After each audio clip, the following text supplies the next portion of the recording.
Mais vous savez que quand on aime trop, on finit par mal aimer.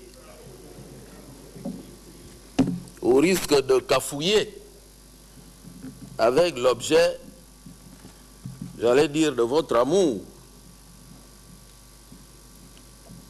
Vous soulevez un problème, d'après vous, relatif à la nomination de M. François Ngongo au gouvernement, au moment où il était en fonction au CNC comme président. Honorable Miboto, d'abord, je voudrais lever une équivoque. J'ai parlé de Ngongo Wono et plus loin nous allons parler de Ndomo Togo, non pas pour personnaliser la question, mais parce qu'il fallait bien qu'on sache de qui il s'agit. Quelqu'un qui a été nommé ministre alors qu'il était président du CNC, mais les gens peuvent toujours se poser la question de savoir qui. Il s'agit de Ngongo Wono. Et je constate d'ailleurs que vous-même, vous avez fini par prononcer le nom de Ngongo Wono, sans pour autant personnaliser la question. Mais y a-t-il véritablement un problème? Je ne le pense pas. Honorable Miboto, je ne pense pas. Vous alléguez que cette nomination est intervenue en violation de l'article 101 de la Constitution. Mais non. Cette disposition constitutionnelle n'oblige pas le président du CNC à achever son mandat quinquennal. Ce n'est pas ma compréhension. Mais nous sommes dans le domaine du droit. Vous êtes assis à côté d'un expert en la matière. Nous pourrons en reparler par ailleurs, en dehors ici. En effet, le président du CNC peut démissionner. Il peut démissionner. Conformément à l'article 100 de la loi fondamentale. Il peut démissionner. C'est indiqué de manière explicite, même pour les profanes du droit. En acceptant d'entrer au gouvernement, M. François Ngongo Wono, puisque c'est de lui qu'il s'agit, en acceptant d'entrer au gouvernement, il a de fait démissionné de son poste de président du CNC.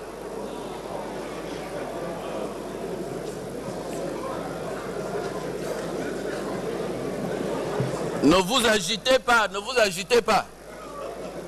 Suivez. Au demeurant, si le constituant a tenu à garantir la durée du mandat au président du CNC, c'est pour assurer la stabilité de l'institution. C'est pour assurer la stabilité de l'institution.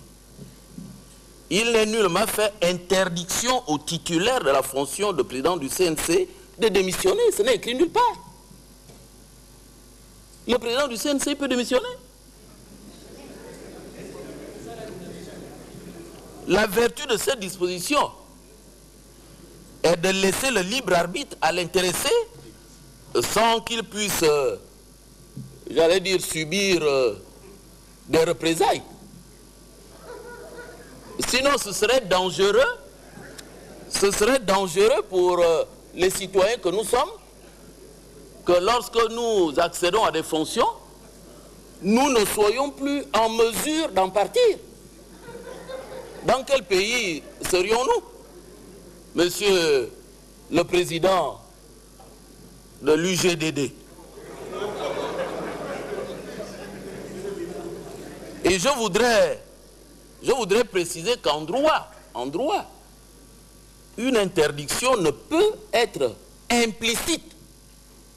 Elle doit être explicite.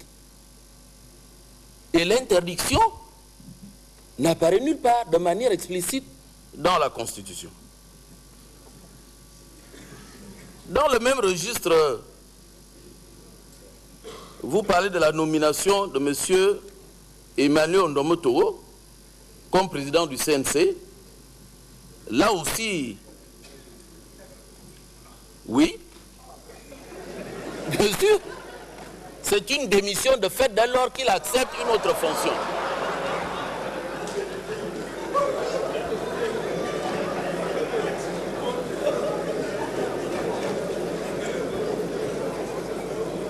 Nous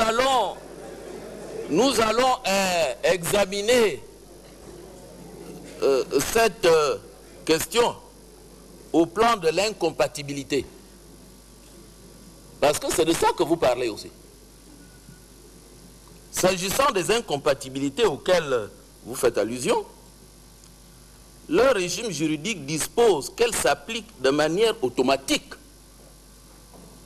Je suppose que nous comprenons tous ce que ça veut dire. Ainsi, tout parlementaire nommé à un poste cesse naturellement de siéger.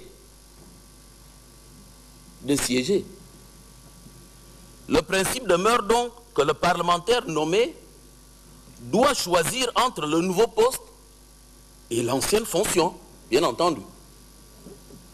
En l'occurrence, M. Emmanuel Ndomotoro a choisi, je pense, en son âme et conscience,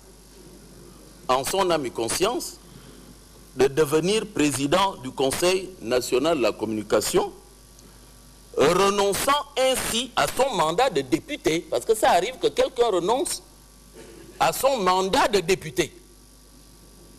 Là, encore une fois, je voudrais dire haut et fort que ce n'est pas interdit de renoncer à son mandat. Vous, demain matin, nous pouvons apprendre à la radio que vous avez renoncé à votre mandat de député.